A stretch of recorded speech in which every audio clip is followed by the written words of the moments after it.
नमस्कार, मैं हूं Amod Shrivastava. Amazing thought, amazing message, amazing information की दिशा में आज एक कदम और आगे। आज की इस कहानी का शीर्षक है प्रार्थना का मोल। आपको मेरा वीडियो पसंद आए तो लाइक करें, शेयर करें और सब्सक्राइब अवश्य करें। साथ ही बेल आइकन दबाना बिल्कुल ना भूलें। एक वृद्ध महिला एक सब्जी की दुकान पर जाती है। उसके पास सब्जी खरीदने के लिए बिल्कुल भी पैसे नहीं होते। वो दुकानदार से प्रार्थना करती है कि उसे सब्जी उधार में दे दे, पर दुकानदार उसे उधार देने से मना करता है। उसके बार बार आग्रह करने पर दुकानदार खींचकर कहता है कि तुम्हारे पास कुछ ऐसा है जिसकी कोई कीमत हो तो उसे इस तराजू पर रख दो।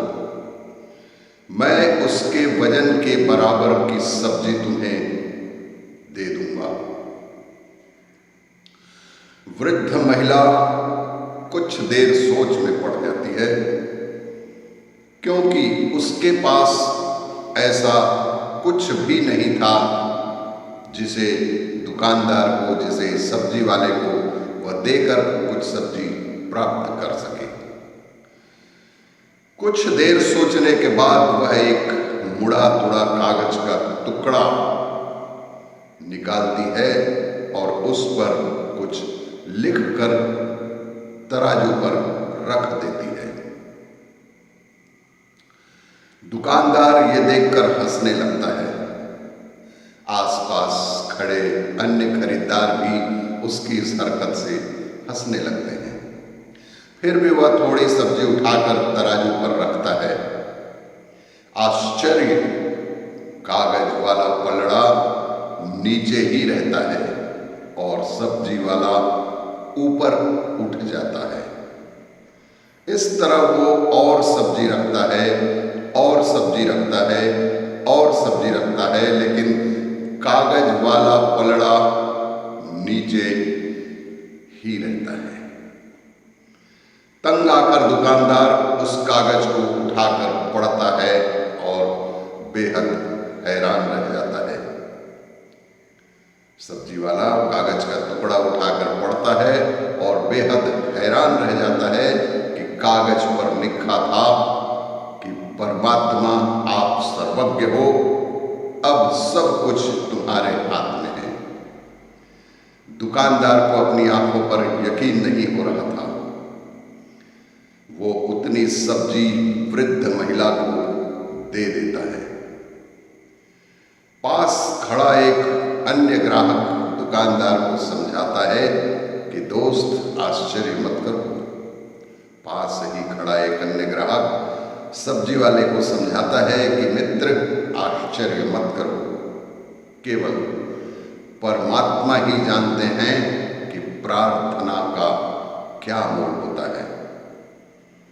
वास्तव में प्रार्थना में बहुत बड़ी शक्ति होती है, चाहे वो 1 घंटे की हो या 1 मिनट की। यदि सच्चे मन से की जाए तो ईश्वर अवश्य सहायता करते हैं।